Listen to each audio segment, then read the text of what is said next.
Olá, pessoal. Sejam todos bem-vindos a mais uma aula da disciplina Álgebra Linear 2. Eu sou o professor Lucas Mello e na aula de hoje nós vamos fazer uma introdução às transformações lineares. Antes da gente começar no conteúdo aqui, de fato, vou mostrar para vocês alguns dos livros que nós vamos utilizar na disciplina. O primeiro livro é esse aqui, do Alfredo Steinbruch e do Paulo Winterlich. É um livro bem famoso de álgebra linear. Vou dar uma passada aqui para vocês verem o sumário dele. Então, aqui a gente tem o capítulo 1 com vetores, o capítulo 2 com espaços vetoriais, então já dá para vocês utilizarem esse livro quem precisar fazer uma revisão aí dessa parte de espaços vetoriais, de álgebra linear 1, para poder iniciar bem a disciplina.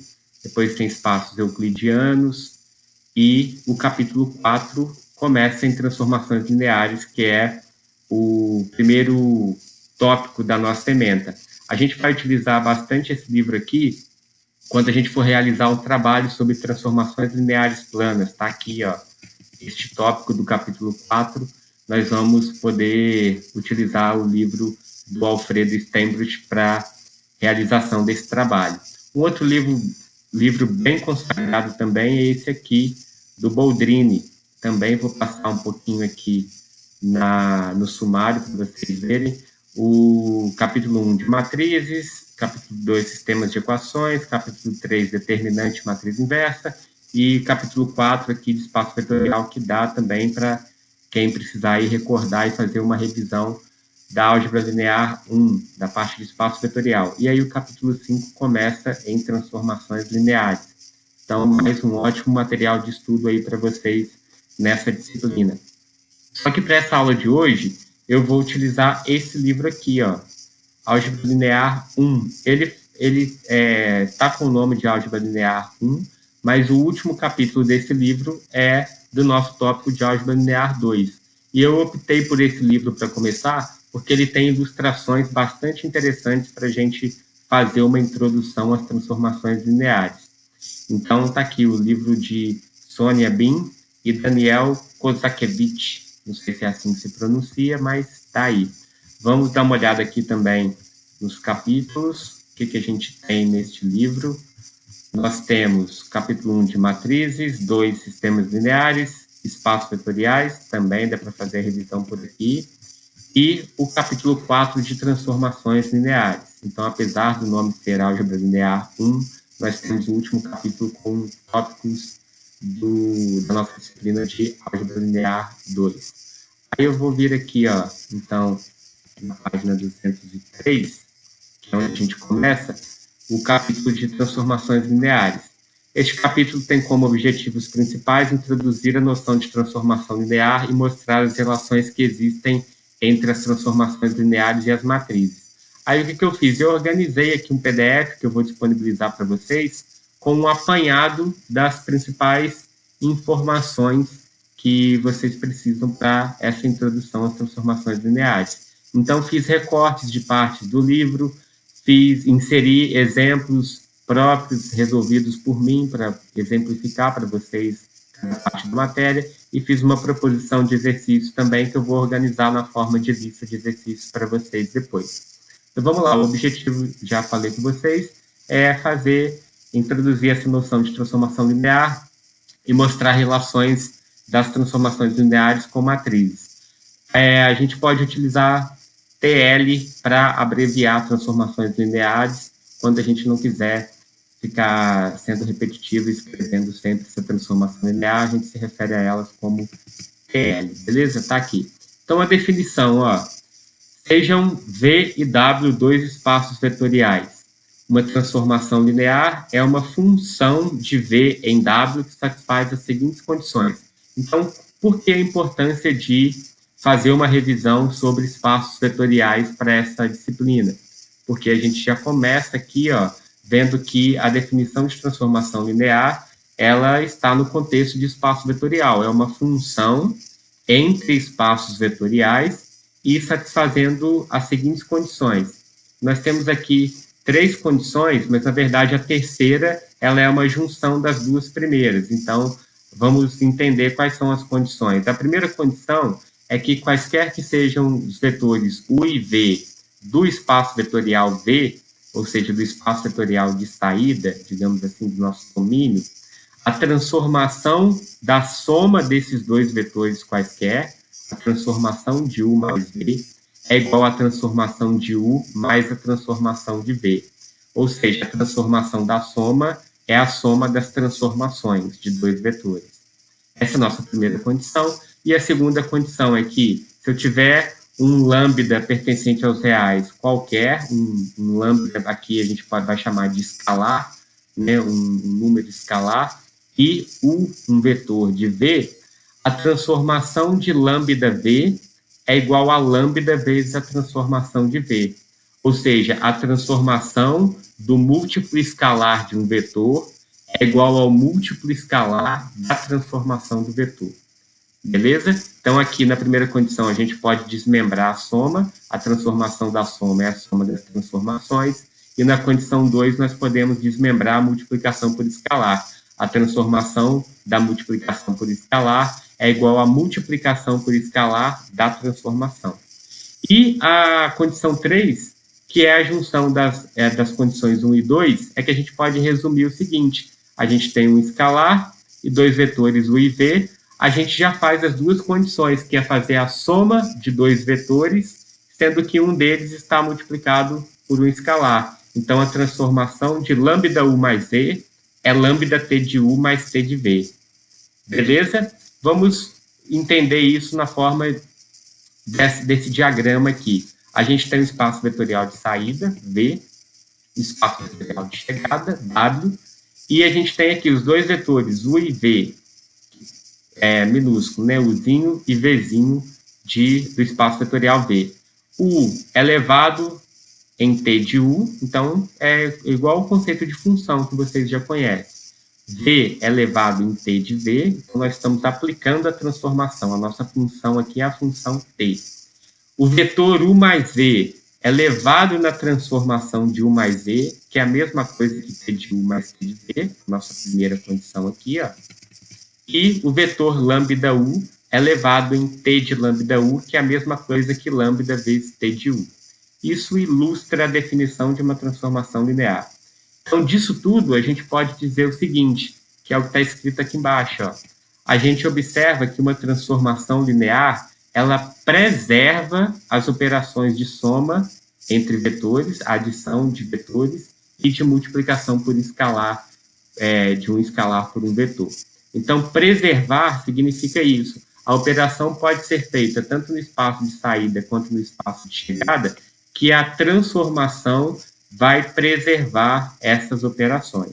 Então, vamos ver um exemplo aqui para ilustrar essas condições para que uma função seja uma transformação linear.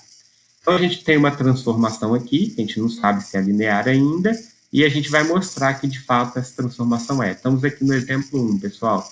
Considere a transformação T de R2 em R2, tal que a transformação de um vetor com coordenadas x, y, é igual ao vetor 2x, 0. Então, mostre que essa transformação é uma transformação linear. Eu sempre gosto de pensar nesse tipo de pergunta, assim, ó. A gente tentar explicar o que a transformação está fazendo com um vetor. Se a gente observar aqui, essa transformação faz o seguinte: a transformação de x, y é 2x, 0. Então, a transformação, ela dobra a primeira coordenada era x, e ela passa a ser 2x no vetor transformado, e a segunda coordenada do vetor, ela é sempre 0. Então, a gente dobra a primeira coordenada e anula a segunda coordenada, ok? Isso que a transformação deste exemplo 1 faz. Vamos mostrar que ela é uma transformação linear. Vou pegar dois vetores quaisquer, U e V, e aí, quando vocês forem dar uma olhada nos livros, vocês podem ver, pode aparecer com coordenadas identificadas em cada vetor. Por exemplo, o vetor U é o vetor x1, y1, e o vetor V é o vetor x2, y2. Mas aqui, simplesmente para não ficar com uma notação muito carregada, escrevendo esses índices, eu escolhi que o vetor U ele tem coordenadas AB e o vetor V tem coordenadas CD, ok? Dois vetores R2 e o nosso escalar aqui, lambda, pertencente aos reais. Vamos mostrar a primeira condição. Aqui, ó. Na primeira condição, eu tenho que mostrar que T de U mais V é a mesma coisa que T de U mais T de V. Eu tenho que separar, tenho que desmembrar essa soma. A transformação da soma tem que ser a soma das transformações. Então, o que é T de U mais V? O que é o vetor resultante de U mais V? Eu vou somar o vetor U com o vetor V, eu vou somar a coordenada. Então, é a coordenada A mais C, a primeira coordenada de cada um dos vetores, está aqui, ó, A mais C. E a segunda coordenada também somada, B mais D, tá aqui, B mais D. Então, a transformação de U mais V é a transformação deste vetor aqui. Agora, observa que depois dessa igualdade, já sumiu o T da transformação, ou seja, eu estou aplicando a transformação. Quando eu aplico a transformação, o que a transformação faz? Dobra a primeira coordenada, então é o dobro de A mais C, e anula a segunda coordenada, 0, tá aqui, ó. Mas o dobro de A mais C é o dobro de A mais o dobro de C, tá aqui. E a segunda coordenada, sempre 0. Mas isso pode ser escrito como a soma de dois vetores. É o vetor 2A, 0, mais o vetor 2C, 0. Que é o que está aqui, ó. 2A, 0, mais 2C, 0. Mas 2A, 0 é exatamente a transformação do vetor U. Porque o vetor U é AB, a transformação dele dobra a primeira coordenada, o dobro de A, e anula a segunda, 2A, 0. E 2C, 0 é exatamente a transformação do vetor V, que é de coordenadas C e D. Então, eu mostrei que a transformação de U mais V é igual à transformação de U mais a transformação de V. Condição 1, ok. Condição 2, a transformação de lambda U. O que é multiplicar o vetor U por lambda? É multiplicar o vetor AB por lambda. Mas o que é isso? É lambda A, lambda B. E o que a transformação faz? Dobra a coordenada lambda A e anula a segunda. O dobro de lambda A, 0. Mas esse lambda pode vir para fora, porque lambda vezes 2A seria lambda 2A, tá correto. E lambda vezes 0 é 0, então também está correto. Agora, lambda vezes 2A, 0, é exatamente lambda vezes a transformação do vetor AB. Então, isso é lambda vezes a transformação do vetor U. E aí nós temos a condição 2 também verificada. Então, já que a gente mostrou as condições 1 e 2, nós concluímos que T é, de fato, uma transformação linear. Então, está aqui um exemplo para vocês, e eu convido vocês a percorrerem o PDF que eu vou enviar para vocês, tanto nesse livro que eu estou utilizando como base agora, quanto nos outros livros que eu vou mandar, para vocês irem lá na parte introdutória e verificarem outros exemplos mostrando que determinadas funções são transformações lineares. Beleza? Vamos dar sequência aqui. Então, eu já tenho aqui, ó, 3 exercícios propostos para essa parte introdutória. Mostrar que uma transformação do R2 em R3, que pega o vetor xy e leva em xy, x mais y, é uma transformação linear. Essa transformação que está fazendo? Ela pega um vetor do R2 e leva no R3. Então, como é que a gente ganha a terceira coordenada? Neste caso aqui, a gente fixou a primeira coordenada, x, que é ela mesma, fixou a segunda coordenada, y, e a terceira coordenada é a soma da primeira com a segunda, x mais y. Dá para mostrar que isso é uma transformação linear. Segundo exercício, a função de R em R, então isso também é um espaço vetorial. O R não precisa ser só R2, R3, R4, Rn.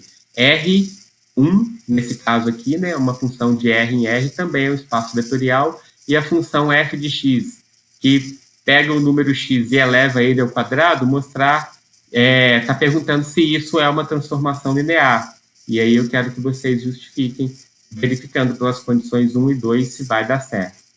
E a questão 3 é para mostrar que se T é uma transformação linear, então a transformação do zero sempre dá zero. Podemos também afirmar que se T de zero sempre dá zero, então T é uma transformação linear? Ou seja, a gente está querendo saber aqui se vale uma mão dupla, se vale um caminho de ida e volta. Primeiro, eu quero que vocês mostrem que uma das vias é verdadeira. Se a transformação é linear, T de zero sempre vai dar zero.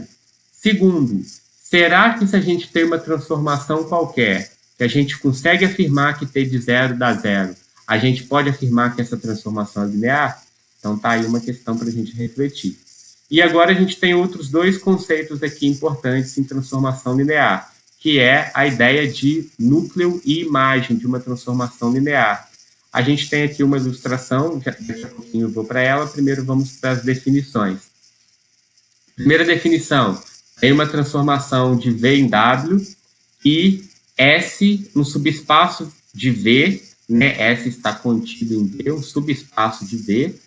A imagem de S, denotada por T de S, é o conjunto de vetores W pertencente ao espaço de chegada, aqui, ó, que é W, mas que existe um vetor lá, neste espaço, que satisfaça ele ser imagem de alguém. Então, ou seja, a imagem da transformação, ela é a transformação de um subespaço de V. É o conjunto de vetores de W que são acionados por alguém pela transformação. Então, a imagem ela é semelhante ao conceito de imagem de função mesmo, pessoal. É o conjunto de vetores que está no espaço vetorial de chegada que são imagem de alguém pela transformação. Então, tem que existir algum vetor Vzinho do espaço vetorial V que leva lá em W. Aqui está fazendo com esse subespaço S só para fazer menção ao subespaço que leva na imagem. Mas aqui a gente poderia ter usado todo o espaço vetorial V também, beleza? Lá, quando é o espaço vetorial todo, V, quando S é igual a V, a imagem, ela é a imagem T de V, ela aí sim é chamada a imagem da transformação. Igual em função, pessoal, é a imagem de uma transformação linear, é o conjunto de vetores do espaço de chegada que são imagem de alguém pela transformação. Por quê? Porque pode ser que alguns vetores lá do espaço de chegada, eles não são imagem de ninguém. Então, eles não vão fazer parte do conjunto imagem.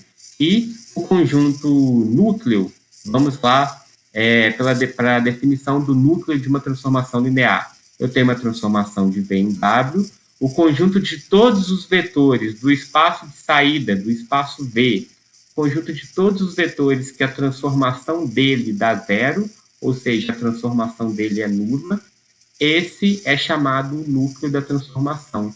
Todo é o conjunto de todos os vetores que tem imagem igual a zero, que tem imagem nula. Isso vai ser denotado por quer de T, o núcleo da transformação T. Então, quer de T é o conjunto de todos os vetores que tem imagem nula. Beleza. Então, a gente verifica que o núcleo é um subconjunto do espaço de saída, do espaço V, e que a imagem é um subespaço do espaço vetorial de chegada, do espaço W.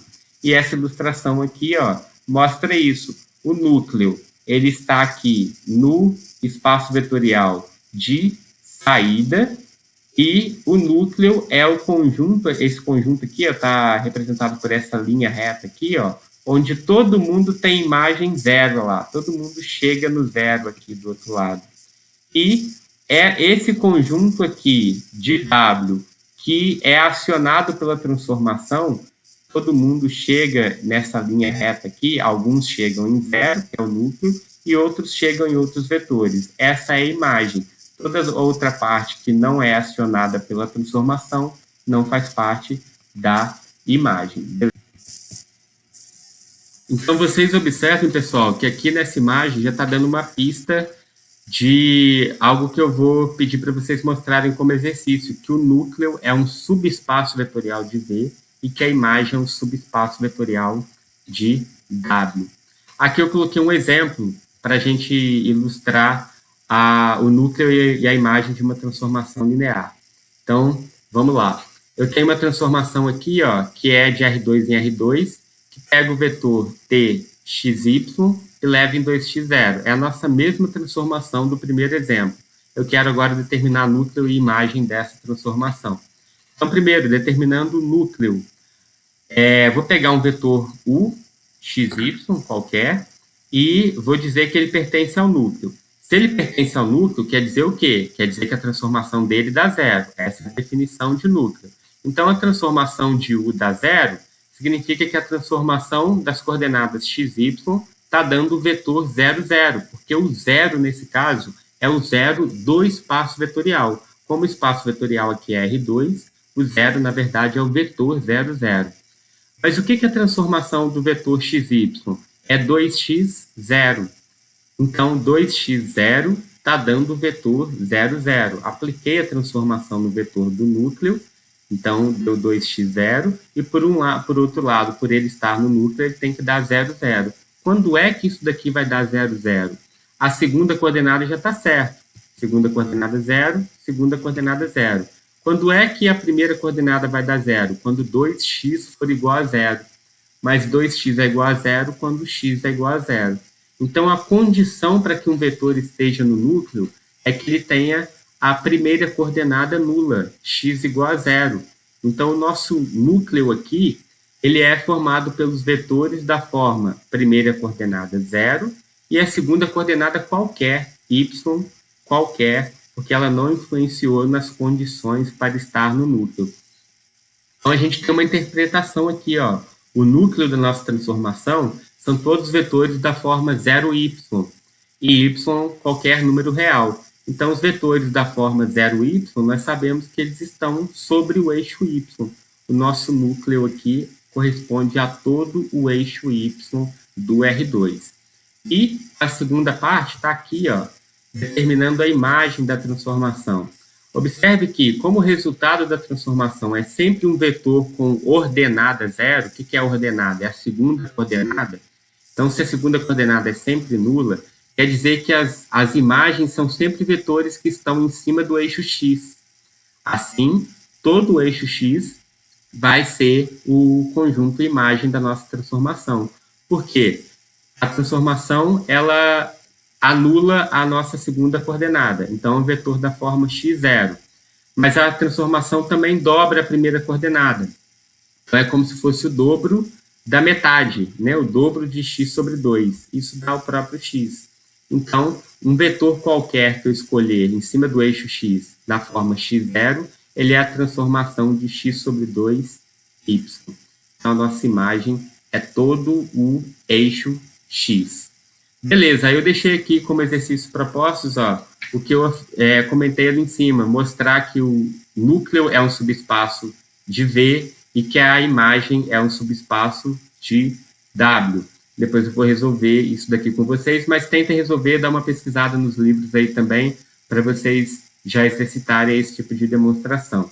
E agora a gente vai fechar a nossa aula com a matriz de uma transformação linear de Rn em Rm. Então, a gente pode associar a nossa transformação a uma forma matricial. Isso é bem interessante, vai ser bem útil para a gente isso. Toda transformação linear de Rn em Rm pode ser associada a uma matriz A com dimensões m por n. Então, observe que está invertido aqui, ó. Se a transformação é de Rn em Rm, a matriz ela tem as dimensões invertidas. Ela é m por n, beleza? Vamos verificar como é que a gente faz para obter essa matriz de transformação com um exemplo.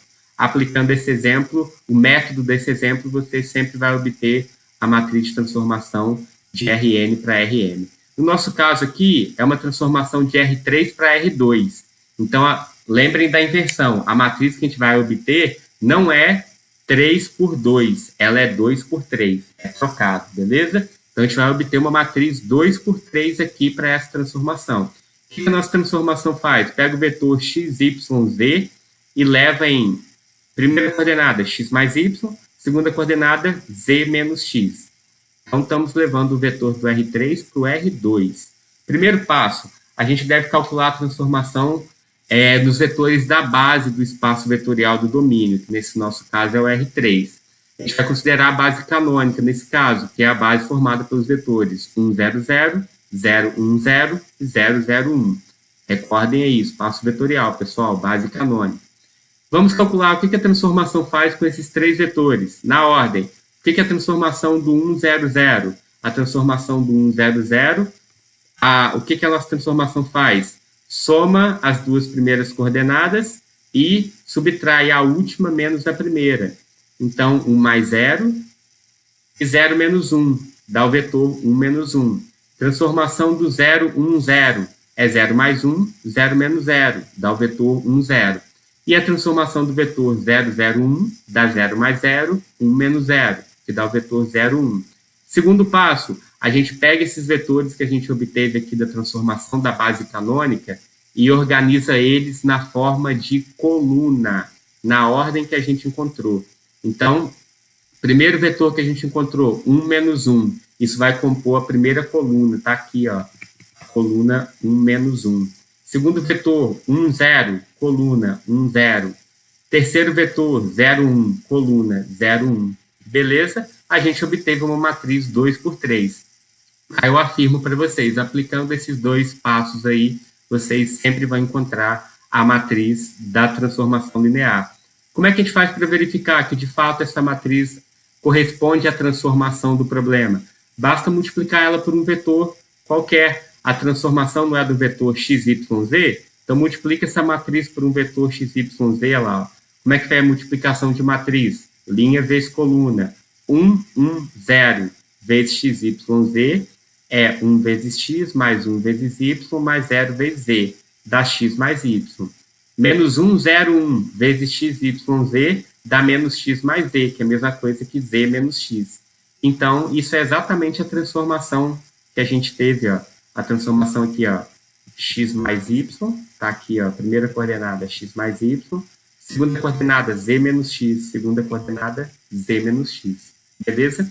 Então, a gente obteve a matriz dessa transformação linear. E aí, como exercício, eu proponho a vocês que peguem as transformações do exemplo 1 e do exercício 1 e tentem obter a matriz de transformação linear, sempre pensando na base canônica. Se for do R2, a base canônica é o vetor 1, 0, 0, 1.